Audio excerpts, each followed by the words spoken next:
bismillaahi raxmaani raxiim subax wanaagsan daawadayaal qodobada wararka TV saakidin hay waxa kamida wasiir goodax oo sheegay inuu fashilmay imtixaankii dugsiyada sare ee Puntland Axmed Badoobe oo safiirka UK u gudbiyay dacwad ka dhan ah madaxda dawladda Soomaaliya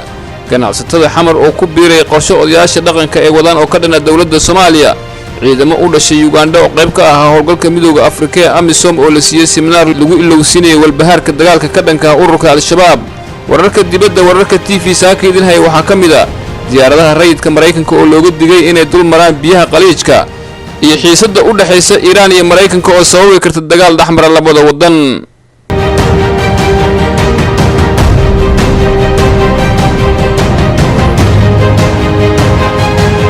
warkaasi oo fidsan daawadayaal ku soo dhawaada haddii aad ka mid tahay daawadayaasheena cusub ee barta YouTube-ka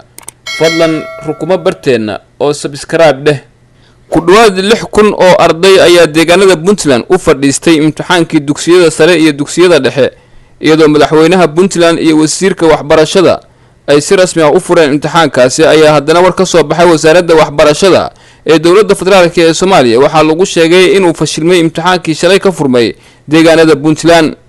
wasiirka wasaaradda waxbarashada xukuumadda Soomaaliya Cabdullaahi Goodax Barre oo shalay gaaray magaalada Jowhar ayaa xalay sheegay inuu fashilmay imtixaankii ay u fadhiisteen ardayda Puntland sida uu hadalka u dhigay wasiir Goodax dhinaca kale war ka soo baxay agaasimaha wasaaradda waxbarashada Puntland ayaa lagu sheegay inuu guul ku dhamaaday maalintii koobaad imtixaanka ay u fadhiisteen ardayda Puntland hadalkaas oo jawaab u ah hadalka ka soo baxay wasiirka waxbarashada xukuumadda federaalka ee Soomaaliya madaxweynaha maamulka Jubbaland Sheekh Axmed Maxamed Islaam Axmed Madoobe ayaa safiirka UK u fadhiyay Soomaaliya u gudbiyay dacwad ka dhan ah madaxda dawladda federaalka ee Soomaaliya kadib kulan ka dhacay magaalada Kismaayo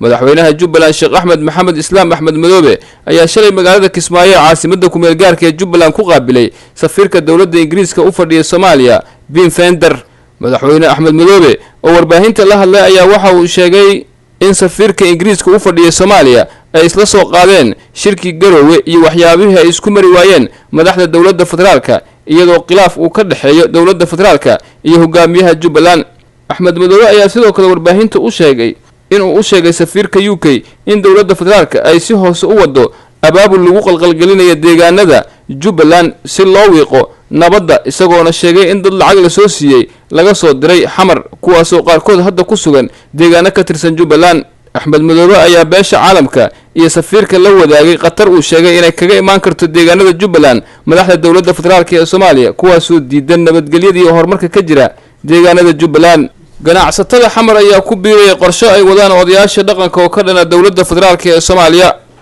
waxaa lagu wadaa in magaalada Muqdisho kulankii ugu horeeyay ay ku yeeshaan odayaasha dhaqankii ganacsatada Soomaaliyeed ee gobolka Banaadir sida ay noo sheegeen qaar ka mid ah ganacsatada kulanka oo looga hadli doono xaaladda go'doonka ah oo ay ku jirta magaalada Muqdisho ayaa waxa uu daba joogaa kulamo kale oo hore u yeesheen odayaasha dhaqankii waxgaradka beelaha deegaanka Muqdisho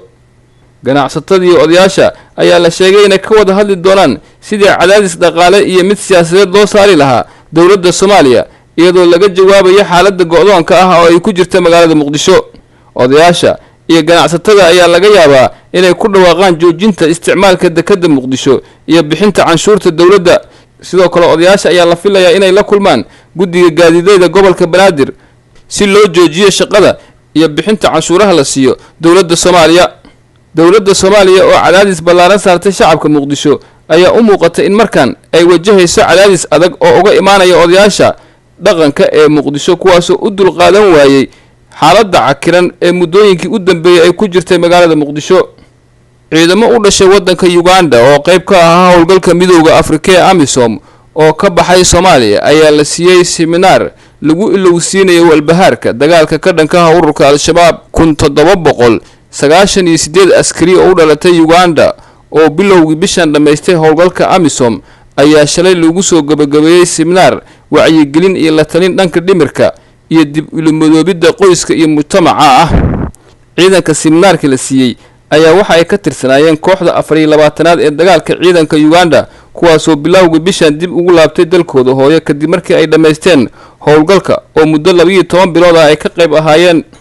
ciidanka ayaa tababarka lagu soo xiray xarunta ciidamada difaaca Uganda ee taageerada howlgalka nabad ilaalinta ee midowga Afrika ee ku taala degmada Nakekesa ee bartamaha dalka Uganda taliyaha ciidamada dhulka ee dalka Uganda General Kayanda ayaa waxa uu shalay tababarka u xiray ciidamo tiradooda ay dhammeyd 1798 askari oo u soo dhamaaday howlgalka midowga Afrika ee AMISOM oo ay qaybta ka ahaayeen kuwaasoo ka dagaalamaya Soomaaliya. wararka dibadda wararka TV saaka idin hayana waxa kamid ah diyaaradaha rayidka ee dalka Mareykanka ayaa looga digay inay dul maraan biyaha qaliijka xilli cirka isku sii shareerayso khilaafka siyaasadeed ee ka dhex jira wadamada Mareykanka iyo Iran. hay-adda maamulka duulimaadka federaalka Mareykanka ee FAA ayaa soo saartay la talin lagu baaqayo in diyaaradaha ganacsiga Mareykanka ay ka fogaadaan hawada dalka Iran, biyaha qaliijka iyo gacanka Cumaan sababo la xiriira xiisadaha ka aloosan Mareykanka iyo Iran. bilowga isbuucan qaar ka mid ah diblomaasiyiinta safaaradda Mareykanka ee ku leedahay magaalada Baghdad ee dalka Ciraaq ayaa laga daadgureeyay dalkaasi sababo la xiriira ammaanka. dhinaca kale dawladda Iran ayaa sheegtay inay wax ka bedeshay marinada shidaalka ay ka dhoofiso sida uu sheegay ku-xigeenka agaasimaha maamulka dekedaha iyo maraakiibta ee dalkaasi. dawladda Iran ayaa shaaca ka qaaday in suurtagal ay tahay in dagaal uu ka dhex qarxo wadamada Mareykanka iyo Iran. wasiirka arrimaha dibadda ee dalka Iran Mohammad Javad Zarif ayaa sheegay inuu aaminsan yahay in dagaal uu ka dhex qarxi doono Iran iyo Mareykanka iyadoo ay sii kordhayso xiisadda u dhaxaysa labada dal. wasiirka arrimaha dibadda ee dalka Iran ayaa wakaaladda wararka ee dalka Iran ee IRNA u sheegay in Tehran aysan rabin dagaal xilligan laakiin Mareykanku uu wado qorshe uu dagaal ku hurinayo. Mareykanka ayaa maalmo ka hor maraakiib iyo diyaaradaha dagaalka u daabulay gacanka qaliijka taasoo cabsi gelisay dalka Iran. madaxweynaha Mareykanka Donald Trump ayaa sheegay in uu ka fogaanayo isku dhaxmara dawladaha Mareykanka iyo Iran. guud ahaan daawadayaal warkii oo aad saaka kala socoteen wararka TV waa naga inta